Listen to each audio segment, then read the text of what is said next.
En este artículo vamos a hablar acerca de la subjetividad social y representaciones sociales. Este artículo discute algunos de los retos concernientes al desarrollo de las representaciones sociales en la psicología actual. Se habla de una representación social en el concepto de subjetividad desde un punto de vista histórico-cultural. La subjetividad se entiende no solo como un fenómeno individual, sino también como un aspecto importante de cualquier fenómeno social. Dentro de ese artículo se integra una discusión sobre las representaciones sociales, una visión de subjetividad que da el autor, que pues, los diferentes autores han venido trabajando durante los últimos 15 años. Esencialmente los trabajos de Vygotsky,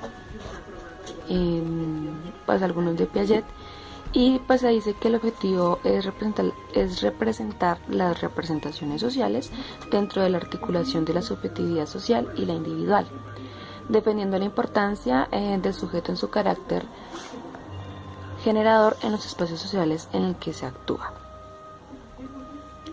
A manera de introducción, pues vamos a hablar acerca del concepto de representación social, pues que este ganó una gran legitimidad y se fue extendiendo a diferentes autores a través de la historia, en las diferentes comprensiones de la psicología y que pues nos orientan en las diferentes representaciones acerca sobre el propio conocimiento humano.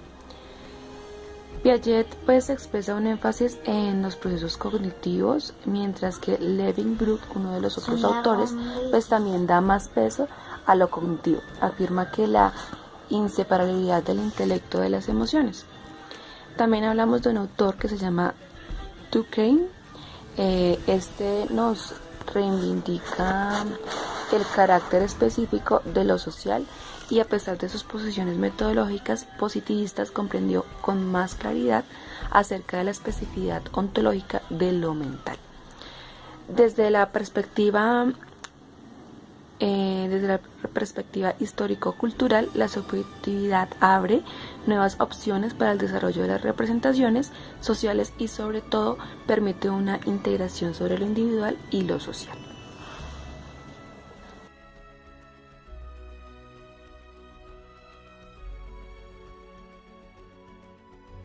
También hablamos acerca de los análisis de los datos cualitativos.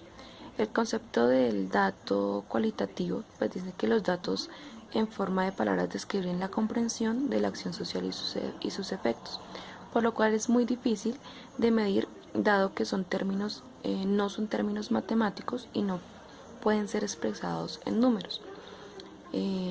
Los datos cualitativos son elaboraciones realizadas en contextos naturales propios donde ocurren los fenómenos estudiados mediante procedimientos descriptivos, tales como lugares, objetos, personas, entre otras cosas.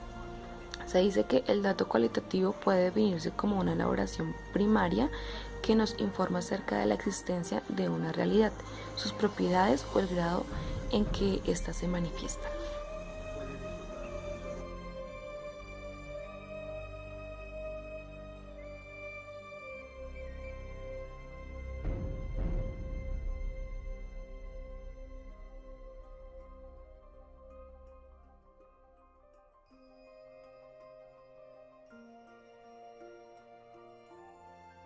Hablamos de que los datos cualitativos pueden representarse como simples registros que dan fe de una realidad o informes de sus cualidades.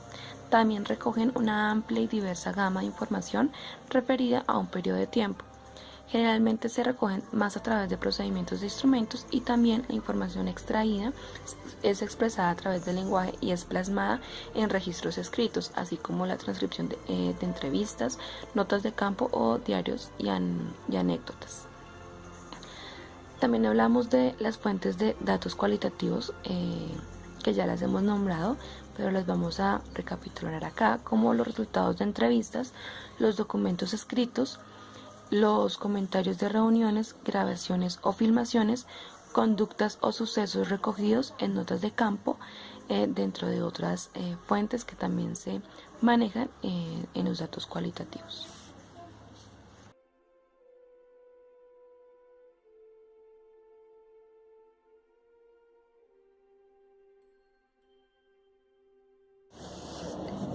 sale o llega la pregunta pues principal del tema acerca de análisis de datos cualitativos, es que ¿a qué se denomina el análisis de datos cualitativos?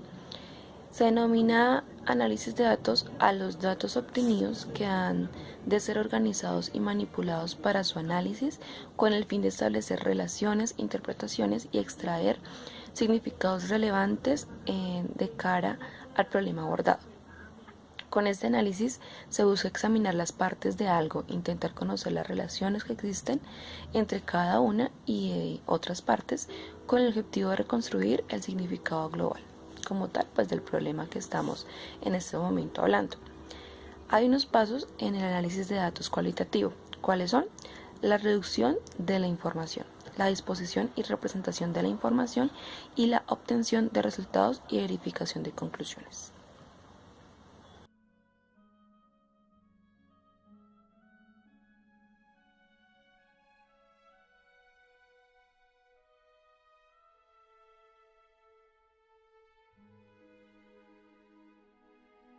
Tres pasos que pues se nombraron anteriormente. Entonces tenemos la reducción de datos, pues se dice que al procesar grandes cantidades de información se hace necesario reducir en unidades elementales fácilmente de analizar, comprensivas y relevantes. Por ello es necesario recurrir a, primero, la separación de unidades de análisis, pues que consiste en dividir la información en lo más relevante y significativo.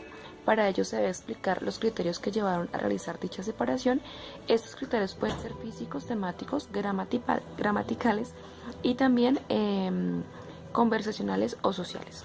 También se realiza la identificación y clasificación. Esto consiste en examinar las unidades de datos con el fin de encontrar los componentes que permiten clasificarlas en categorías. Entonces, la categorización agrupa conceptualmente las unidades cubiertas bajo un mismo tópico. Se realiza simultáneamente la división cuando se atiende a criterios temáticos. Y la codificación, esta asigna a cada unidad un indicativo o código propio a cada categoría. También se habla de la síntesis y agrupamientos. La identificación y clasificación se encuentra estrechamente a la síntesis, dado que al categorizar se sintetizan diferentes unidades en un mismo concepto teórico. También se habla del segundo paso acerca de la exposición y transformación de los datos. Esta permite presentar los datos de manera abarcable y operativa con el fin de resolver las preguntas de investigación. Existen dos actividades que fácilmente o que facilitan el examen y comprensión de los datos, permitiendo extraer las conclusiones, como lo que es la disposición, que es organizar los datos simplificando la información, lo que posibilita su procesamiento, y la transformación, que permite pasar de una representación verbal a una expresión numérica o gráfica. El tercer paso, que habla acerca de la obtención de resultados y verificación de conclusiones. Este tiene pues 3 ítems, que habla acerca del proceso para obtener resultados, en el que pues no se da únicamente al final del proceso, por lo contrario se puede extraer durante todo el proceso. Al analizar los datos conservando su naturaleza textual, se obtienen los resultados que se dispone y organiza a partir del recuento de códigos. Los resultados pueden surgir de las comparaciones, otros escenarios, casos, situaciones similares o pues al que se está estudiando. También se habla de un proceso para alcanzar las conclusiones. Se dice que pues estos procesos son la consolidación teórica, la aplicación de otras teorías, el uso de metáforas y analogías, y la síntesis de los resultados con los obtenidos por otros investigadores. También se habla de una verificación de conclusiones. Una vez obtenidas las conclusiones, es necesario verificarlas. Para ello, debe ser comprobada la coherencia estructural. Un modo de aproximarse a la verificación en la búsqueda de la evidencia negativa. Esto consiste en preguntarse si hay datos que se oponen o no, o son inconsistentes con las conclusiones. De esta manera pues se pueden verificar las conclusiones finales de la obtención de datos cualitativos.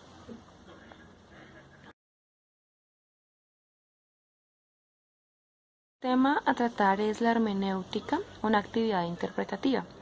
La hermenéutica pues corresponde a la eficacia de la expresión del lenguaje, es la que interpreta el sentido de los mensajes para hacerlos más comprensivos.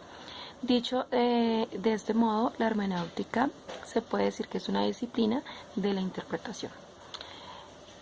En términos históricos, la hermenéutica comienza a partir del Renacimiento de una forma lenta y progresiva, como una disciplina ligada al estudio de los libros sagrados, literatura clásica, greco-latina, entre otras, dándonos pues las mismas o dándose así las mismas interpretaciones que hiciera más fácil entender cuál era la correcta aplicación de estos textos. En cuanto a la definición, se puede entender la hermenéutica como una actividad de reflexión, es decir, una actividad interpretativa que permite la captación plena del sentido de los textos en los diferentes contextos por los que ha atravesado la humanidad. Autores como Schleiermacher plantea diversos criterios que se requieren para interpretar acertadamente un texto y darle sentido. El lector debe conocer la psicología del autor para conseguir que la comprensión del texto fluya. Alcanza el contexto del texto y del autor, ya que comprende el pasado al sacar posibilidades y comprender e interpretar el texto. La interpretación se queda en el círculo de la comprensión para permitir que la verdad sea identificada y pueda investigarse más. También el método más usado de la hermenéutica es el análisis comparativo. La explicación no es literal, sino entre el sentido y el espíritu que implica la presencia de diferentes puntos de vista. Propone que la hermenéutica, además de ser un método de investigación que genera conocimiento, se debe incluir como enseñanza desde la vida cotidiana, lo que hace que sea una metodología universal. Gracias a estos autores, pues hoy conocemos la hermenéutica como una corriente filosófica que tiene raíces en la fenomenología. Los elementos que constituyen la interpretación. Todo texto tiene un contenido, un significado, y para ello mantiene una relación semántica entre las palabras. De esta forma se facilita designar significados. Existen dos tipos de discursos, el del objeto y el del sujeto. El discurso del objeto es el más típico, se caracteriza por suficiente o por insuficiencia porque solo toma lo que considera esencial y no explora toda la riqueza y complejidad del texto. El discurso del sujeto explora las complejidades de la naturaleza humana, pero con la permanente incertidumbre que surge al percatarse de la dificultad para plasmar el conocimiento del humano. Una frase que dice, pues cito textual, dice: en el comprender está el carácter óntico de la vida, por caso de 1997. Dentro del resumen de la hermenéutica, pues decimos que la presente investigación se ubica en el paradigma cualitativo y documental, pues tiene como objetivo el análisis de la hermenéutica, como una actividad interpretativa para abordar el texto oral y escrito. Habla de una plenitud de su sentido, también pues se habla de la visión que se analiza concretamente un texto con su autor, con su propia historia de vida, sus contenidos y sus significados, con el contexto del mundo histórico del que procede, en donde el intérprete establece un diálogo con el texto que involucra la multiplicidad de significados, puntos de vista, concepciones dadas por su momento circundante diferente al del texto y el del autor mismo. Se dice que pues se considera también como una disciplina de la interpretación y pues que comprende la parte del elemento y pues en general. Esto implica pues la posibilidad de interpretar, detectar nuevas direcciones y extraer conclusiones en horizontes de comprensiones más amplias.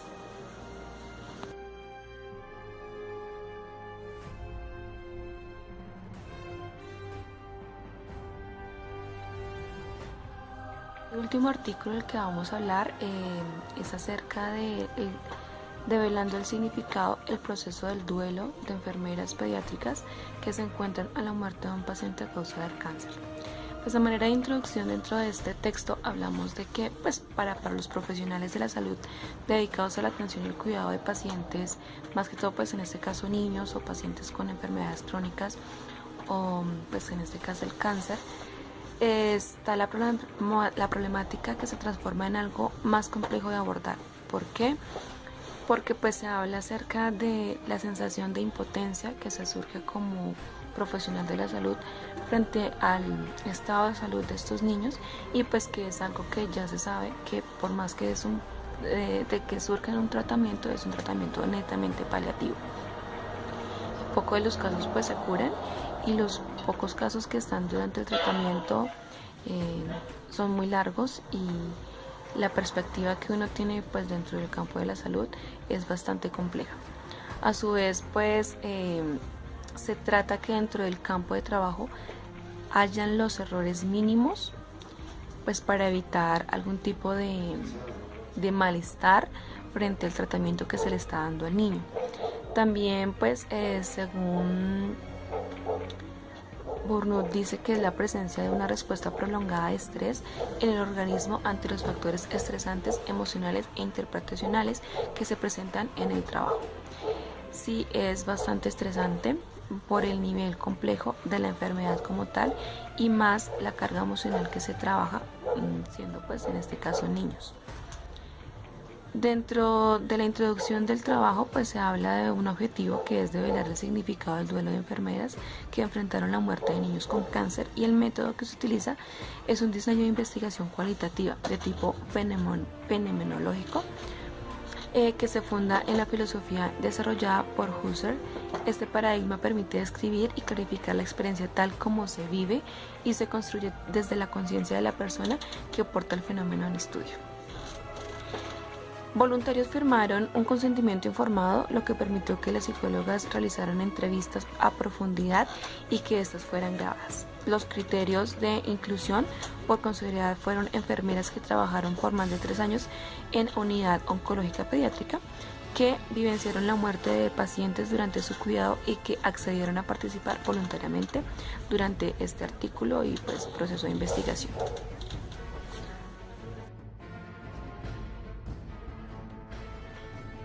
Dentro de este artículo hablamos de uno de los subtítulos, que es resultado y análisis. Dentro del resultado de análisis pues se dan 3 aspectos diferentes, como el primero es el transitar entre su propia forma de enfrentar la muerte y el cuidado profesional que otorga, y también el aprendizaje de vida, dado pues por la comprensión de lo que es trabajar en oncología y los vínculos que se forman dentro de las enfermeras y los pacientes. Estos dos ítems que acabo de mencionar se relacionan y permite así que la enfermera tenga un sello particular, como nos dice dentro de la lectura, para el cuidado de estos pacientes. ¿Por qué? Porque pues se desarrolla un cuidado profesional con un sello que ellos dicen un sello amoroso. Pues esto, trabajar con estos pacientes, como decíamos anteriormente, al ser bastante complejo, pues van creciendo diferentes experiencias que les ayudan en este mismo proceso, como el poder despedirse de los niños, encontrando pues la manera de decir adiós mutuamente, estrechando entre ellos el afecto que ha nacido durante su cuidado. Creo que pues también es una forma de estar tranquilos, o los enfermeros y las enfermeras, y como tal todos los que trabajan en este medio de salud, ya que no solo son las enfermeras. Pues quiero hacer un aporte adicional, pues porque el artículo es acerca de las enfermeras, pero es claro que para estos niños hay un equipo interdisciplinar gigante, pero obviamente quien tiene más enfrentamiento y tiene más cercanía a los niños son las enfermeras, porque pues están en el día a día del cuidado como tal del paciente. También habla acerca de el transitar entre su propia forma de enfrentar la muerte y el cuidado profesional que otorga. ¿Eso qué significa? Los sentimientos complejos que nacen al sentir de la muerte de un niño puede ser injusta, y pues puede ser también evitable, porque obviamente es una enfermedad que, como decíamos en la manera de la introducción, muchas veces son simplemente cuidados paliativos, porque ya sabemos que el final de esta enfermedad como tal es la muerte. Pues se llega a una resignación acerca de la muerte, ya que como enfermero o como enfermera se concientiza como tal el diagnóstico del paciente para poder decir no hay nada que hacer y simplemente brindar el mejor cuidado para que este niño pueda morir tranquilo. No se juzga ni se cuestiona lo sucedido y pues se reconoce la realidad de lo inevitable, que es la muerte de estos niños. Dentro del aprendizaje de vida, uno de los aprendizajes de vida que más se vio dentro del artículo y que más se reflexionó y al que se llegó como primero es aceptar que por encima de su rol profesional como enfermera o enfermera son personas, pues especialmente cuando son capaces de reconocer sus emociones y valorar la importancia de la expresión de estas sin sentir vergüenza ni culpa.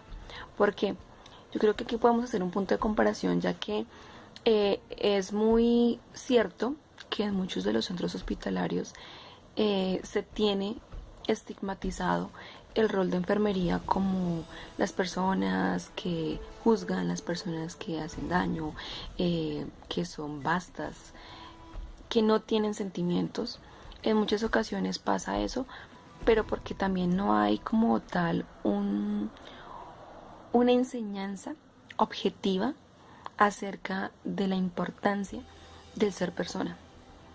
Entonces, pues, debido a esto, por el estrés del trabajo, por el cansancio, el ambiente laboral, hace que esta persona, consciente o inconscientemente, pues se convierta en una persona no tan grata para el paciente, pues porque obviamente él está enfermo. A diferencia de estas enfermeras que trabajan con los pacientes oncológicos pediátricos, porque ellos generan ese lazo de cercanía, de hermandad, de familia, y ellos también consideran que sus pacientes, sus niños, son especiales y únicos, ya que admiran la valentía que ellos tienen al enfrentarse a todo el proceso de la enfermedad y saber que ellos también tienen que resignarse y saber que posiblemente, en la mayoría de los casos, porque es muy rara vez que estas curas sean 100%, pues llegue su final, que sea la muerte. Entonces ellos tienen esa empatía y tienen ese sentimiento por esos niños, por la manera en que tienen que enfrentar la muerte y pues obviamente todo el proceso que conlleva como tal la enfermedad, que tienen que hacerles quimioterapias, radioterapias, se les cae el pelo, pierden de peso, vómito, diarrea. Son 1000 cosas que los tratamientos hacen que pues que los niños, siendo niños, dejen de ser niños por ese tipo de tratamientos. Entonces, ¿quiénes están ahí a la mano de ellos aparte de sus familias? Las enfermeras. El siguiente ítem que habla es la entrega de un cuidado con un sello particular. ¿Cuál es ese sello particular de las enfermeras pediátricas oncológicas? Es el sello de amor, es el lazo de amor a sus pacientes, a su familia y de cómo se debería tratar a todos los pacientes igual, pero con ellos se crea un vínculo, primero por ser niños, segundo por su enfermedad, tercero por el tipo de tratamiento y consecuencias de sus tratamientos, y porque son niños y son familias que psicológicamente el proceso es bastante complejo para ellos. Entonces el cuidado que se les brinda a esos pacientes es bastante particular y especial. Entonces ese es el sello que se refleja en las enfermeras con cada niño. Cada niño, por más que todos tengan cáncer, cada niño es una historia totalmente diferente, una historia de vida diferente. Su familia es totalmente diferente y el proceso que han tenido que llevar, aunque sea la misma enfermedad, los mismos síntomas, cada quien es individual, se maneja como individual estos casos de enfermedades. También obviamente pues por las experiencias que manejan dentro de las enfermeras con los niños, los juegos, los roles que hacen dentro de esto, pues para tratar de hacerles un ambiente más ameno y agradable a los niños para poder sobrellevar dicha enfermedad.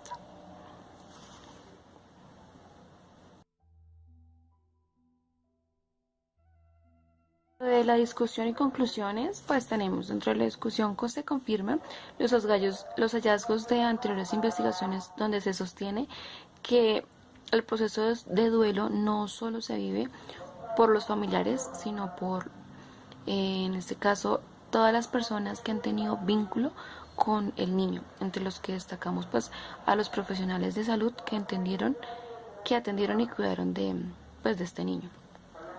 El cuidado de pacientes pediátricos en fase terminal provoca una serie de reacciones fluctuantes y personales que pueden llevar a los profesionales a que atiendan a estos niños a desarrollar burnout, un tipo de síndrome de estrés laboral crónico, por decirlo así, en caso de que no logren adaptarse a los diferentes mecanismos de enfrentamiento a la muerte o no encuentren significado a su vivencia.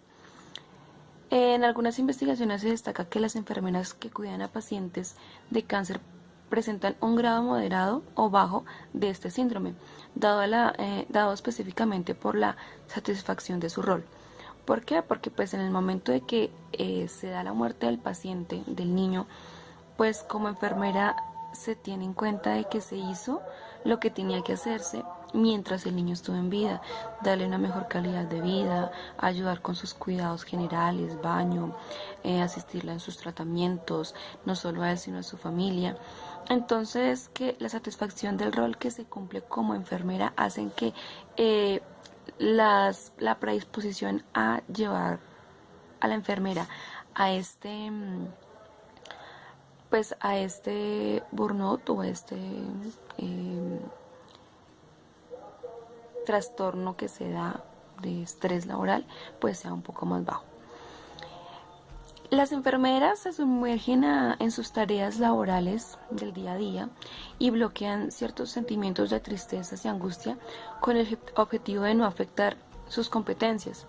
Pero pues igual es un poco difícil tratar de dejar a un lado lo que se siente en ese momento, que es ver a ese niño sufriendo con su enfermedad y tratar de que no afecte mucho en el labor del día a día. Es una pelea grande que las enfermeras tienen que tener en ese momento. Según dos autores, Paules y Bowes, la resignación ante la muerte es el primer paso que se da para ser capaces de compartir la muerte con las familias y lograr así modificar su cuidado más allá del aspecto físico. Esto les permite tomar la conciencia de dejar ir al niño. Entonces, si como enfermera se tiene en cuenta o se enfatiza desde un principio que este niño, por todos los cuidados que se les van a dar, así sean paliativos, va a morir, y uno ya sabe, o la enfermera ya sabe que así es y se resigna a esto, es más fácil transmitir de cierto modo la tranquilidad también de cierto modo a las familias para que puedan saber sobrellevar la enfermedad de sus hijos o su familiar pediátrico, o pues también al mismo paciente se transmite eso en la forma en cómo se trata al paciente, cómo se atiende al paciente, cómo se le habla al paciente, se le hace sentir más tranquilo al mismo paciente, al mismo niño oncológico. Pues las enfermeras deben ser capaces de aceptar sus propios sentimientos, vulnerabilidades y limitaciones y expresarlas dentro del equipo de trabajo. Es por ello que una de las estrategias descritas en estar abierto a la expresión del propio duelo y la autoexpresión de su tristeza, lo que hace más humanas a las enfermeras. Desafortunadamente, o no, pues por fortuna a los pacientes y a los niños, como enfermeras no se le puede expresar el sentimiento de tristeza que se tiene como enfermero. Simplemente se bloquea ese sentimiento, se les da tranquilidad, pero sí se necesita que se saque eso que se siente con su grupo de trabajo. Dentro de las conclusiones se habla que pues este estudio permitió comprender que la experiencia de enfrentar la muerte de un paciente por parte de las enfermeras oncológicas es vivida como una pérdida y por siguiente pasan por un proceso tal como son los procesos de duelo, una experiencia dolorosa. Se sienten marcadas no solo desde la parte profesional, porque hay como un sentimiento de que no se pudo hacer lo suficiente, de cierto modo, así uno ya sepa que, o la enfermera ya sepa que ese paciente va a morir. Para algunos expertos, esta reflexión es la que lleva a las enfermeras a sentir satisfacción por su desempeño profesional y les protege de desarrollar el burnout. Entre los momentos más significativos que permiten a los participantes elaborar su proceso de duelo, se destaca la oportunidad de despedirse de estos niños, tener la posibilidad de darle un nuevo significado a la muerte, aceptar que el trabajar en un servicio oncológico conlleva sufrimiento y por último reconocer que estos niños son unos niños especiales, unos niños guerreros. que esto pues es también una motivación para seguir adelante como enfermero en esta profesión y pues en este proceso con los pacientes oncológicos. De lo último que nos habla el artículo, es importante señalar que los hallazgos que tuvo este estudio podrían proporcionar una base para desarrollar nuevas estrategias en la formación de grupos de apoyo interdisciplinar para estos pacientes y pues para el grupo como tal de salud, y que esto debería ser algo que se enfatice mucho, o sea, una materia aparte dentro de la formación de pregrado, ya sea como enfermero, médico, auxiliar de enfermería, y pues esté dentro del currículo del pregrado de estos estudiantes. Porque muchas veces yo sentía como, o me incluía dentro del tema que yo decía como enfermera, pues porque claro, yo soy enfermera y también tengo pacientes oncológicos, niños muy pocos, más adultos que niños, pero este artículo a manera personal me llega a fondo y por eso lo dejé de últimas para poder dar una mejor expresión a este artículo. Y sí, hay un sentimiento de desasosiego, de desesperanza, a veces de tristeza, de impotencia por no de pronto poder hacer más por estos pacientes. Pero también somos conscientes de que se le está dando lo mejor de cada uno, su mejor arma como persona y amor por esa persona. Pues somos nosotros los auxiliares de enfermería quien realmente tenemos casi que todo el tiempo con nuestros pacientes. El cuidado integral con los pacientes lo tiene, o el primer contacto o el contacto más cercano, aparte de la familia que tienen estos pacientes, somos nosotros como enfermeras. Y asimismo somos nosotros quienes damos alivio a la familia y al paciente, les damos ánimos, y yo lo vivo todos los días en mi trabajo. Es una experiencia muy bonita, tal vez por eso también estoy estudiando esta materia de psicología, y este artículo me parece supremamente interesante y me llegó pues aparte una reflexión de por qué no hacer dentro de mi formación como psicóloga, también dar un apoyo al personal de la salud, porque desafortunadamente dentro de los centros de salud, públicos o privados, no se tiene en cuenta qué siente o cómo nos sentimos nosotros al perder pacientes. Sí, tenemos duelo, lloramos, no frente a los pacientes, frente a los familiares, pero sí lloramos, y cada caso es único, irrepetible y nos marca la vida. Yo recuerdo muchos pacientes por los que he pasado y cada día me hacen sentir y me ayudan a ser mejor persona y querer entenderlos a él, poder entenderlos a ella y a la familia y no juzgarlos. Y asimismo, no solo con los pacientes oncológicos, sino con los pacientes enfermos, o sea, que tengan diferentes diagnósticos, hay que darles un trato pues igual porque están enfermos y hay que entenderlos. Hay que entenderlos porque muchas veces ellos no aceptan su propia enfermedad y su familia tampoco ayuda. Entonces para eso estamos nosotros y todo el equipo interdisciplinar que hay dentro de una clínica o hospital. Muchas gracias, profesora, muchas gracias, compañeros, si ven este video. Y la verdad, el artículo que más me gustó fue este último porque estoy incluida dentro de esto. Y sí, sería muy bueno que se pudiera trabajar más a fondo con nuestros compañeros dentro de los centros hospitalarios. Muchas gracias.